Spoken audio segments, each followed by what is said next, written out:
This is Colin Newman from Wire. You're watching Bmusic.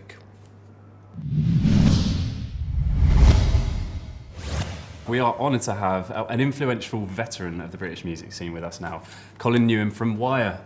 Hello. Hi, Colin. Thank you so much for coming on the show. We are not worthy. Yeah. We don't want to go too much into the past. You're here to talk to us about Drill Festival, which Wire are running. Yeah. But anyone out there needs a little bit of background. You've been a staple of the music scene for some time, decades. You released your first album in 1977.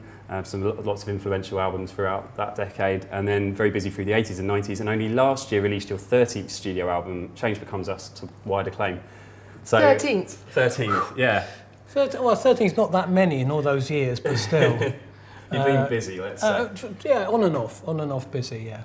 Okay, but I mean, so I'm not here to talk too much about that, but my first question has to be, what prompted, obviously, a very successful band to start going into the festival scene? Yeah, it's a good question. Well, the thing is, that you start with, what do you think of festivals? Like most festivals, let's not put too fine a point on it, aren't that good. I mean, they tend to be either there's the kind of the sponsored, like massive great stage with as bigger names as they can possibly afford, all crammed together, and a lot of people getting wet in a field. Or they're kind of, that tends to be the way in which festivals have been going over the last few years. They become bigger and they become less about the music and more about the audience. And it's kind of okay if that's your kind of, your growing up thing. When you're 18, you have your first weekend away at Glasgow, which you paid like £6 million for, just to get wet in the tent. Lucky. If you're lucky to get a ticket. Yeah. But I mean, I'm not putting down specifically Glasgow, but there has to be another way to do festivals, and there are different ways. Some of them work and some of them don't, and I tend to like city festivals, and we decided when we launched the album that you mentioned, Change Becomes Us, last year, to launch it with a festival. I mean, I had that idea, and I said it to a couple of people, and I thought everyone would just say, "What a stupid idea!" Or you just want to lose money, do you? And got responses like, "Well, who should we have on?" I was like, "Hang on." I was serious, but I'm expecting to be talked out of this, and the talking out just didn't happen. So we did it in London to launch Change Becomes Us in last March, and then we did it again in Seattle last November, and we're doing it now this coming December in Brighton, sorry. Yeah. The festival's called Drill. Yeah, apologies for that. But we have future ones planned, which I can't really announce yet. But it's a movable feast. It's not about doing the same festival in the same city year after year. I think, Brighton already has a successful festival in May, a city festival of a different kind. We're not trying to either replace or supplant that. Drill is its own thing. I'm not saying that we won't ever do it in Brighton again, but I mean, it's like this is the chance to have Drill in Brighton. What made you choose Brighton sort of specifically? Well, actually, once we'd done London and we were setting up Seattle, I started talking to people I knew about, well, what do you think is, about your city, or have you got a suggestion about it? And one of the people who responded most strongly was Alex from 1 Inch Badge, who are based in Brighton, who are the agency for some of the shows that we play. Yeah. And Alex was like, no, I think that's a really good idea. Coincidentally, I happen to be moving to Brighton as well, which kind of helps. He's a very straightforward kind of person. He just kind of like, it was an eye-opener. Just think, well, we probably could make this work, and we could make it work. And we started off thinking about, well, let's have 4 venues. I don't know how many we're up to now. We're up to a lot of venues. Half of the lineup is not announced yet, or probably more than half of the lineup, including. One thing I can say is a lot of Brighton bands. How large is the lineup? How many artists are we looking at? We might be looking at 100 or something like that. 100 over 4 or 4. Over 3 days.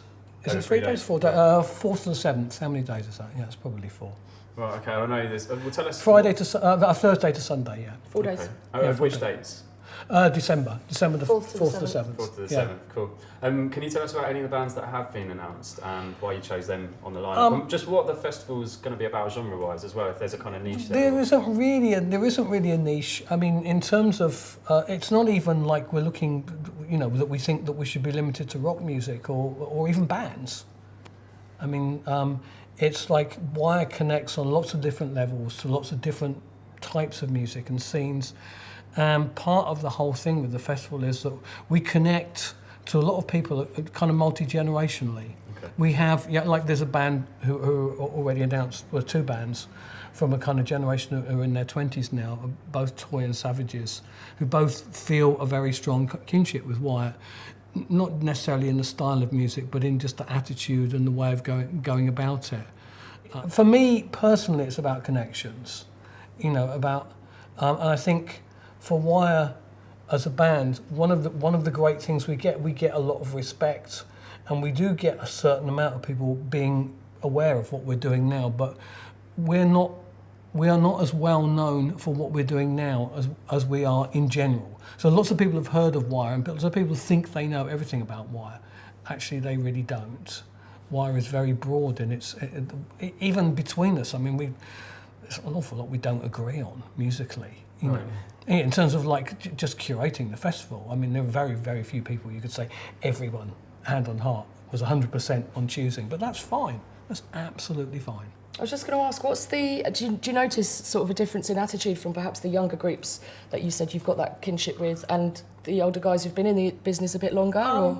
Well, it's interesting because the 3 headliners that we announced right at the beginning, who were Toy, Savages and Swans, that was all totally personal connections.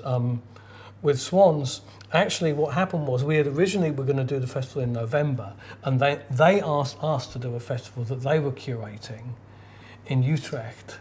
And we said, we'll only do it because we'll have to move our festival if you come and do our festival. So that was the kind of, and they were like, yeah, all right, okay. They kind of had to do it, and but it was fun. That's fun to do stuff like that, And there is money involved. Nobody's doing it as a favour, but at the same time, what we'd like to feel is that most of the people who are doing it is because they feel enthusiastic to be part of something, and it's.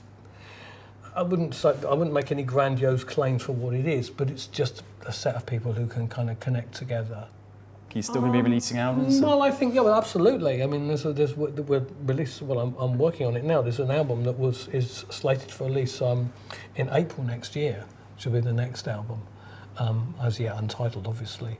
And we will launch that with a festival somewhere else.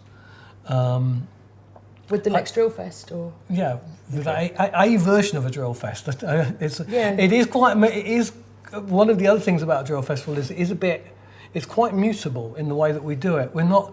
I think, like when you're looking at festivals, I mean, someone quite good to look at is someone like ATP, which was a brilliant concept when they launched it. The idea of taking a space that nobody had thought of. I mean, they used to have those kind of Wigan weekenders in holiday camps, but nobody had put like a rock festival in a holiday camp, and it was a fantastic idea. But in a way, their attempts to try and move that concept on and try and do it in other places never quite worked out. And I think we've sort of looked at that and thought, well, yeah, maybe we shouldn't be too stuck on how to do it, and we shouldn't get stuck in a rut of it should be done in this way, because I think that's probably. That can be problematic, and also like stuck on like it's got to be every so often or whatever, I mean, it's quite possible we're doing 3 next year. I was thinking you've got 3 in the bag, like quite in a quick succession anyway, so 3 in 1 year. Yeah, I mean, it's just the way that things work out, it's what people, I think once people, you work with people and they get the taste for, I mean, we did Seattle with our US agent. And I thought that we just about broke even on it. And I thought at the end of it, he'd be turning around saying, yeah, right, well, that was great, but, it's like, yeah, so when are we doing the next one? I'm like, what?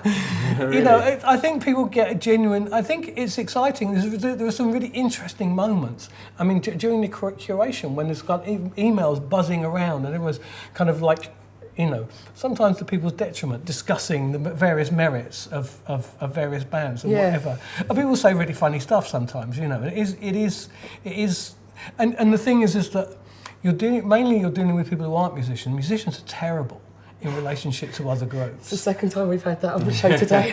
I mean, you can never ask musicians about what they think about other bands unless they happen to love them, because they're going to be critical in all kinds of ways that most people wouldn't even think of being critical, you know.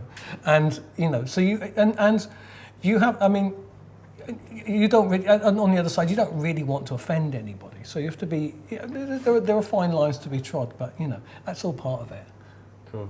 We're so happy to have you on the show, Colin. I think it's probably a good time to wrap it up. But why don't you you're playing at the festival, aren't you? We are playing at the Why don't festival, you just yes. let everyone know maybe where they can check out more about the festival and what date you're playing? Drillfestival.com. I can't tell you what day we're playing. Oh, you don't know yet? No, I do know, but we're you not can't allowed to say, because Oh. we at the moment you can only buy